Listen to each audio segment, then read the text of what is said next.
You're listening to the Fitness Matters podcast, and this is episode number 11. Well, hello, you guys. Welcome to the Fitness Matters podcast. My name is Paula B, and I am your hostess with the mostest, where every Sunday we talk about the fitness matters that matter to you. And you guys, today we are talking about self-love and gratitude. And I am really excited about this one because this is a topic that we have touched on before, meaning like really before, like when it was still the Let's Run podcast. And if you are new to the podcast, you might not know that this is actually the second iteration of me having a podcast. I mean, it was pretty seamless. There was really only a couple of weeks in between them, and I still upload on the same feed. So if you like subscribe on iTunes or SoundCloud or whatever, and you scroll back, you can see all these old episodes where I'm like walking and running and talking about running, because it used to be called the Let's Run podcast, where we talked about these kinds of self-help, self-improvement topics while doing some exercise. And I loved that while we were doing it, but I'll be honest, I love this version more. I think it opens itself up to you being able to listen, whether you are exercising or driving to work or doing the dishes or whatever. I feel like it's more accessible. The feedback that I've gotten, I've kind of heard both, that it's A, more accessible, but B, some people really miss the running. And I totally get that. And in fact, let me promise you again, I do actually have an all running podcast that is going to be coming out sooner or later. I don't have an ETA on that one. Because I've got a lot of plates spinning right now. So let's talk about self-love and gratitude. And part of that is me feeling grateful for how many plates I have spinning right now, and feeling self-love for the fact that I have promised you something that I have not delivered yet.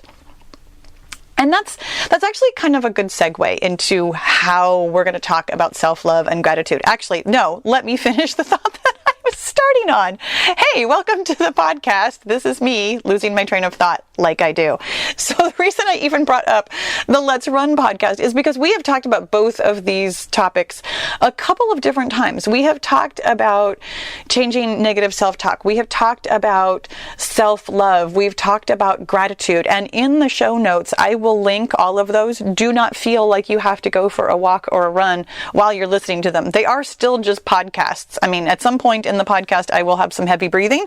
So that might be really awkward if you are listening, in public or whatever, but they're still very listenable, and they still have a lot of the great groundwork for where I'm going today. I'm a firm believer in self-love and gratitude. I'm not going to turn this topic on its ear like, whoa, you don't need to love yourself. Of course you do.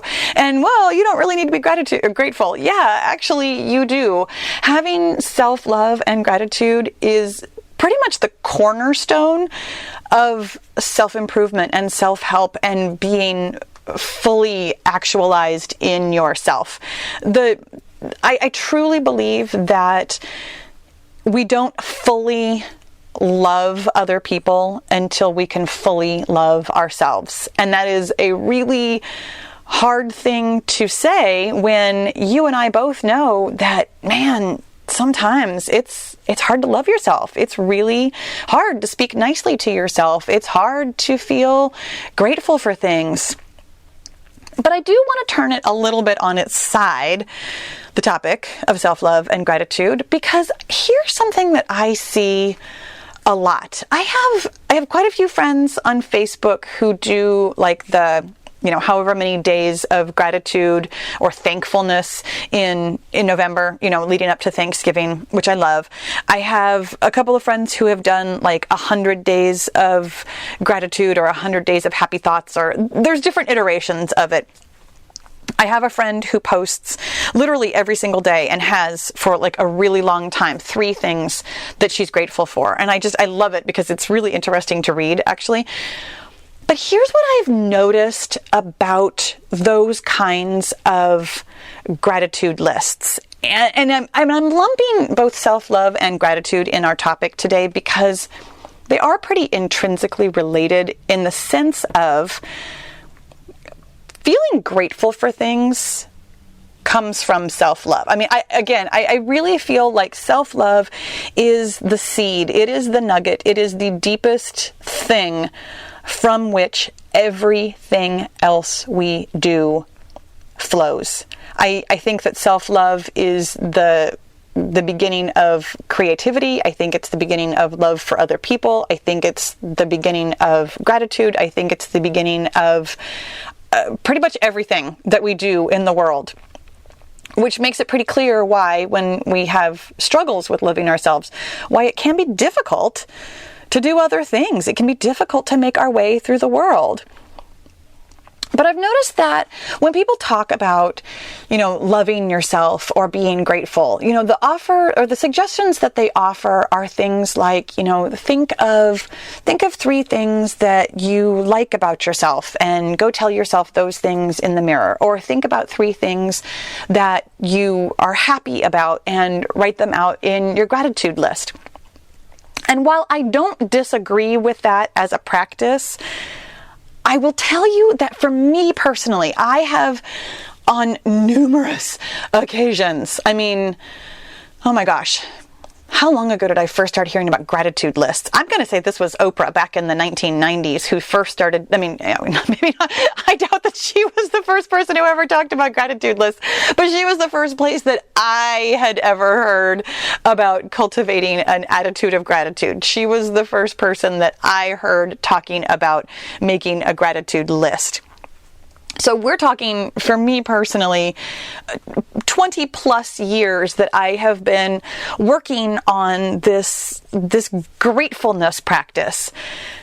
And I will tell you that I struggled with it. And it's not because I don't have things to be grateful for. I have plenty to be grateful for. But here's the reason why I think it didn't quite stick. I would write out things that I'm grateful for and be grateful for them. It wasn't even that I was having a hard time conjuring up the feeling of gratitude, but there was a part of my mind that also simultaneously was thinking about all the crap that I'm not grateful for, was thinking, at least vaguely, maybe even subconsciously sometimes, but it was there in the back of my mind, thinking about the things that aren't happy, thinking about the things that make me feel sad or make me feel embarrassed or make me feel angry. And it was the same way with self-love. Practicing self-love, looking yourself in the mirror and saying, I'm so proud of you for, whatever. What I really should have come up with a list of good things today. But that's all well and good. But again, even though I'm saying I'm so proud of you for, running that 5K, there's a part of me that's like, but, you're still kind of wrinkly and gravity is still getting to you when I'm looking at my body. Things like that, where there's always, for me, that back half. And for a long time, I just thought that continuing to repeat all the positive stuff, all the affirmations, all of the good stuff, that eventually it would just drown out the bad stuff. And I will tell you, 20 plus years into trying to cultivate self-love and gratitude, it has not drowned out anything. There is, not even was, is, I'm still working on this. This is still a work in progress. There is still junk. There's still junk in there. And I realized somewhat recently that in order to truly cultivate gratitude and self-love, that I actually have to love and be grateful for all the junk too. And here's what I mean about this. I mean that all the things that you would rather not think about, that you would rather just shove in the back of the closet, that you would rather keep in your subconscious rather than thinking them out loud or saying them out loud, heaven forbid. We need to be grateful for them too. We need to love those things too. And it's not easy, my friends. It's not easy at all. And while I do have a several step process for this, I'm going to start off by telling you that there's nothing about this process that I'm going to share with you today that actually feels good right away. Like so much of self-help, this is not a quick fix. It's not an easy fix. It's not an easy task, and it is a task because I like tasks. I like to give you something practical to take away from. But it is worth it. Here's when I came up with this. A couple weeks ago, which was now 2 months ago. Oh my gosh. Wow, that's crazy. If you listened to the grief podcast that I did in the middle of December, I talked about grief, obviously. I talked about my sister's death and how, over the course of the 2 years that she's been gone, how I've gone through the grief process and how I'm feeling and how I was feeling and all those kinds of things. And at the end, I had what at the time was a novel thought, and now I've had a couple of months to really ruminate on this. I had this thought. I asked myself, as I often do, when I'm struggling with how I feel about something, I ask myself how I want to feel. And the answer was immediate. I want to feel grateful. And yet putting that into a sentence of, I feel grateful that my sister died, or I feel grateful that my sister is dead, didn't really resonate with me in any manner right away. It took some real practice to even be able to say those sentences, let alone access any kind of actual gratitude for them. But the more that I thought about it, and the more that I repeated it to myself, and the more it became, a mantra or an affirmation, the less difficult it was. And I have found myself 2 months into this, a little bit over 2 months actually into this, I think about it pretty often. When I look at pictures of her, I can say, I'm grateful that she died. And it doesn't have a lot of an edge to it. It still has a little bit.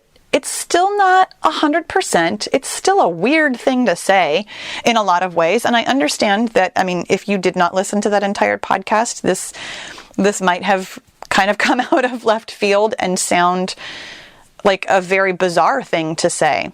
But practicing it is making it easier and is truly helping me feel more grateful. And so this is what I would like to offer you today. Rather than trying to drown out the junk that you have in your life with, I feel so happy, I feel so positive, I love all the good things about myself, that you actually legitimately work on loving and feeling grateful for the things that right this minute you don't feel loving or grateful for. And that means I'm going to ask you to make a list, my friends. This is the worst list I've ever made. Honestly, this didn't take me very long. It was surprisingly fast to come up with an entire page of junky feelings that I am trying to turn around in my mind, that I would like to love and feel grateful for. And I am, in fact, going to share them with you because I want you to understand that, first of all, what I always want you to understand anytime we talk about any of these topics, especially the difficult ones though, I want you to understand that the junk that is in your head is not unique to you. And I mean that nicely. I'm not trying to tell you that, you're so common. Everybody feels that way. No, what you feel is what you feel, but feeling bad isn't unique. Feeling like you are struggling with self-love and gratitude is not unique. Lots of us feel this way. You are not alone. But I also, I want you to understand that making this list is not going to be easy. It was. It was both easy and not easy, as I said. Coming up with junk was really easy, but but thinking about it in a new way is something I am currently working on. Thinking about it in a way that feels loving, that feels grateful, is something that I am currently practicing. And it's why I made a list. This is why making a list is so important, because you need to, first of all, get it out of your head, but you need to refer back to it later. Let me read you my list, and then we're going to go on with the other steps that you're going to need to do. Okay, so I started with self-love. This was a couple days ago. I was thinking about this topic. I was thinking about how my mind has changed towards gratitude. And I don't remember where I was, but I was reading a comment that somebody was talking about with self-love. And I was thinking about myself. And the first thing that popped into my head was just such a funny thing for me to think of that I was like, I need to write that down. And then when I wrote it down, I was like, but do I love this about myself? And I thought, yeah, I could love this about myself. And then I kind of challenged myself to come up with other, what I think of as somewhat negative characteristics that I could find a way to love myself about. So here's my list. I love that I'm controlling. I love that I take things to heart.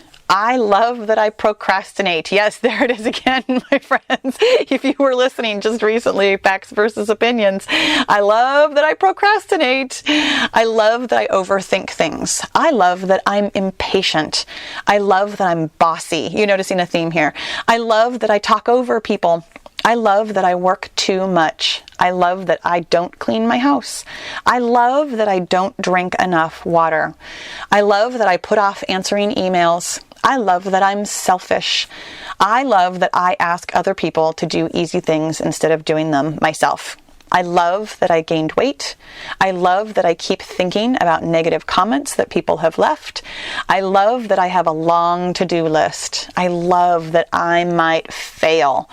I love that I play too many games on my phone. I love that I haven't texted my friends in a while.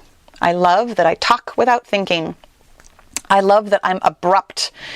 I love that I don't really like Instagram. None of those are like inherently lovable qualities. But here's the thing that I noticed as I was writing them down. Starting that sentence every single time with I love, it conjured up a feeling of love. And I wasn't really working towards that. I wasn't really struggling with it. I wasn't really trying very hard to feel self-love. There was an element of repetition that generated that feeling inside of me, even for what would otherwise be negative characteristics. As I was writing the sentence, there was something in every single one of those sentences that I was like, yeah, I can see why that's lovable. Yeah, I can see how that makes me who I am. Yeah, that's something I could love about myself. And I wrote it down, which made it a little bit more real, a little bit more truthy. And there's an element of psychology in that. I mean, I feel like we've talked about this before, that getting something out of your head and onto the paper makes it concrete in a very different way than just thinking something.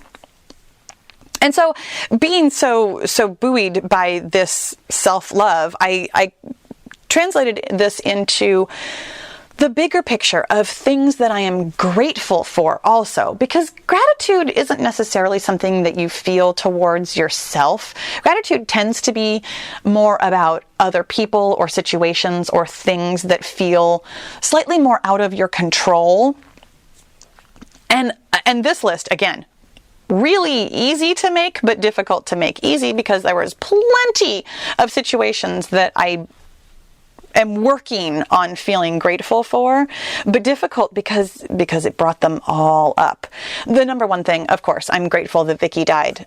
I am grateful for all of the embarrassing things that I've said, and I have to tell you, I could not even begin to make a comprehensive list of this, but I came up with a couple of examples, and there are hundreds, probably thousands more. The time that I said, that's okay, when somebody was trying to introduce themselves to me, and everybody at the table, I was with a group of friends, and somebody was like, oh, I haven't met you before, I'm, so-and-so, and went to shake my hand, and I was like, oh, that's okay. And what I was saying was, it's okay that we haven't met before, but the way everybody else at the table heard it and laughed because they thought I was being super rude was that, well, it's okay, we don't need to meet. And I'm still embarrassed about that. I will tell you that incident happened in 1987. And I still lie awake at night sometimes thinking about that. And now it's on my gratitude list. I'm grateful that I said that accidentally. I'm grateful that I said, well, I don't really get along with people who were born in September, to my mother-in-law, whose birthday is in September. Because why wouldn't I say something like that? There are lots of reasons why I wouldn't say something like that, but I can be grateful that I have put my foot in my mouth numerous times in my life. I'm grateful that my dad stopped talking to me. We have since started talking again. I actually have a good relationship with my dad, but this was a long time ago. In fact, 1987. That was a rough year for me. I'm grateful that I quit that job without notice. I'm grateful that I was rude to the aid station volunteer. Oh my gosh, I was at a race and I was sweeping the race, meaning that I was in last place intentionally, picking up all the trail markings and stuff. And by the time I was with my husband, we had gotten to one of the very last aid stations. They had cleaned everything up. There was no food, no water, no nothing. And I was hungry and thirsty, and we'd been on the trail, significantly longer than anybody else. And I was not nice to the aid station volunteer. And I'm both embarrassed by that and grateful for that. I'm grateful for that situation. I'm grateful for the lessons that I've learned from it. I'm grateful that I cheated on my boyfriend. I'm grateful that my boyfriend cheated on me. Different boyfriend, different cheating. many years ago, by the way. Just so we're clear. Been married for well over 20 years. These are really old things that were really easy to come up with when I was thinking about junk that I was not grateful for until I started writing this gratitude list. I'm grateful that I was impatient with my mom. I can come up with numerous examples, but that was kind of a catch-all. I'm grateful for all of the businesses that I started that failed. There have been several. I'm grateful that I DNF'd, that means did not finish my first marathon. I'm grateful that I didn't hear my friend and responded inappropriately.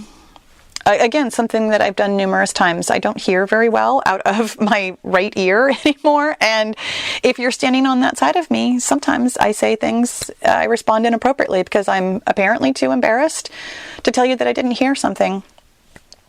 This list, honestly, not comprehensive, not even remotely comprehensive. And it's something that I'm going to tell you is maybe it's part of step 1 of the make a list, but also kind of part of step 2, which is come back to it. This is not a task that you can do all at once. This is a lot. And you will find that coming up with this stuff, even though you're writing, I am grateful or I love, it'll bring up the other emotions too. It'll bring up the embarrassment. It'll bring up the shame. It'll bring up the sadness. It'll bring up the fear. It'll bring up the embarrassment is the overwhelming one for me. It'll bring up yucky feelings. And when you come back to the list, you'll add to it, certainly, for a while. I mean, this is not meant to be a sit down one time and get rid of everything you've ever felt at one time, but it's something that you'll come back to and you can add to again and again. But I'm encouraging you, step 2 is to come back to it. This is the kind of gratitude list that you actually need to repeat, that you actually need to see again and again, because it's not your first instinct to feel grateful for these things. It's not your first instinct to love these things about you. You need the repetition. And you also need to let the other feeling that's associated with it go. as it goes, it will be replaced with gratitude, with self-love. But the other feeling needs to dissipate. And the only way to dissipate a feeling is to let yourself feel it. Now, here's why this works. It's a terrible thing to feel in the moment, but it's actually based on like real life cognitive behavioral psychotherapy, and it's called exposure therapy. I mean, you've probably heard of it. It's just what it sounds like. Generally speaking, it's used for people who have like phobias or anxiety or sometimes PTSD. But it works for this kind of stuff also. When you can bring up your feelings in a controlled manner like this, writing out a list, it helps you in the long run, not in the immediate. In the immediate, you feel that feeling. You feel the shame. You feel the embarrassment. You feel like I'd much rather feel anything in the world except for this. But when you come back to the list and you read the words again, I'm grateful for all of the embarrassing things I've said. You're repeating the exposure to the embarrassment part and letting it dissipate. And you're reinforcing the gratitude part. Here's the thing that's bizarre about the way our brains work. And we've talked about this again in the facts versus opinion. When we think something over and over, we tend to believe it.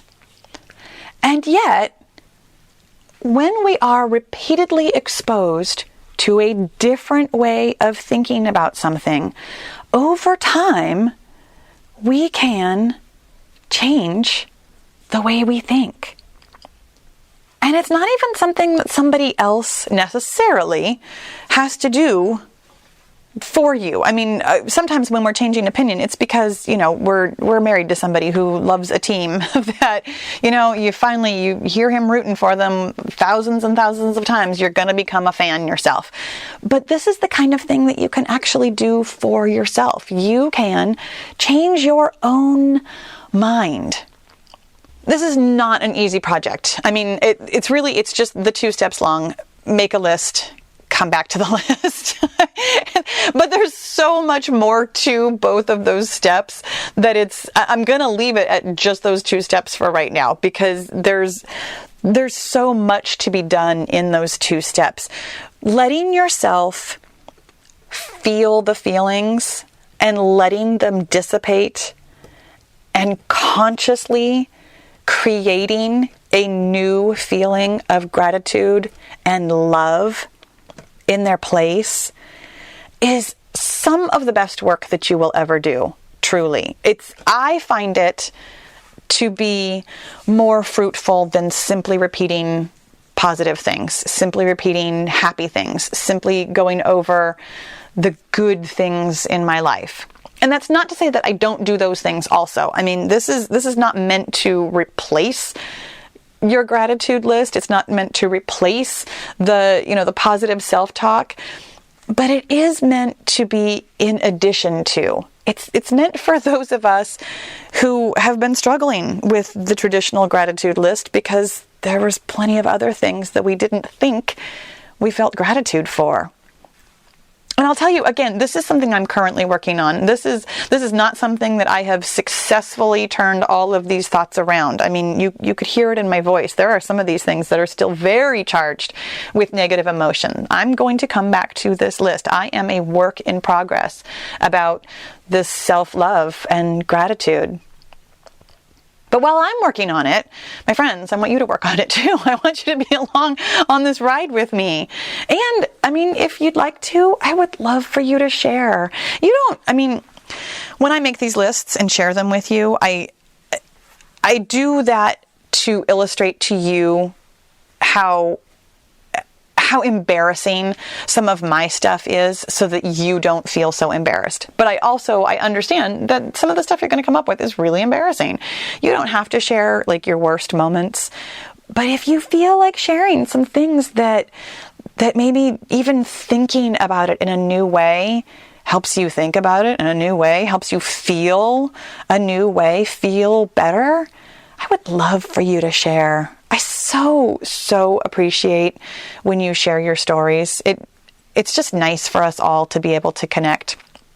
And you know, by the way, that we can connect pretty much anywhere.